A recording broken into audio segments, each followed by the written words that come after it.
Fakta baru dalam kasus pembunuhan Vina dan Eki di Cirebon, Jawa Barat pada tahun 2016 lalu terungkap. Kepolisian ternyata menemukan rekaman CCTV di lokasi pembunuhan namun belum pernah dibuka. Informasi ini disampaikan oleh anggota tim kuasa hukum Peggy Setiawan, Tony RM pada Sabtu 29 Juni 2024 malam. Ia menyoroti kesaksian dua anggota polisi, Dodi Irwanto dan Gugun Gumilar dalam persidangan. Dalam kesaksian Dodi, ia bersama rekan-rekannya Aibtu Rudiana, ayah Eki, Bribka Gugun, dan Brigadir Andi Saprudi melakukan penyelidikan di sekitar tempat kejadian perkara. Penyelidikan dilakukan setelah mendapatkan informasi tentang pengeroyokan di depan SMPN 11 Cirebon. Setelah itu, 8 terpidana ditangkap dan diamankan bersama rekan-rekannya.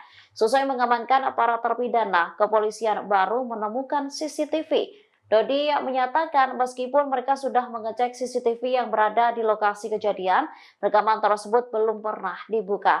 Hal serupa juga diungkapkan oleh Gugun dalam catatan putusan pengadilan. Menurut Tony, fakta ini menunjukkan bahwa CCTV yang seharusnya menjadi bukti kuat justru tidak digunakan dalam proses penyelidikan awal. Ia khawatir pelaku sebenarnya bukan 8 orang yang ditangkap saat ini. Ia lantas menantang Aibtu Rudiana membuka CCTV untuk membuktikan siapa pelaku sebenarnya.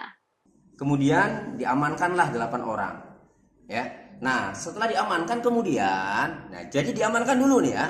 Nah, jadi kemudian saksi bersama-sama dengan rekan yaitu Aibtu Rudiana, Bribka Gugun, ya. Jadi Dodi Irwanto, Aibtu Rudiana, Bribka Gugun, dan Brigadir Andi Saprudin melakukan pengamanan terhadap 8 orang yang diduga telah melakukan pengeroyokan hingga meninggal dunia, yaitu saudara Eko, ya, terdakwa Sudirman, ya, kemudian Supriyanto, Hadi, Jaya, Eka Sandi, ya,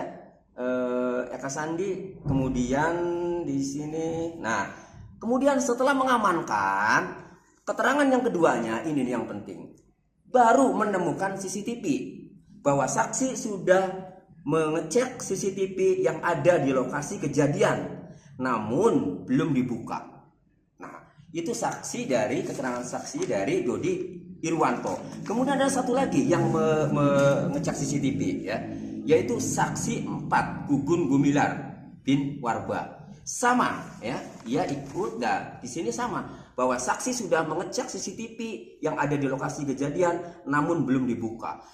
Download Tribun X sekarang, menghadirkan lokal menjadi Indonesia.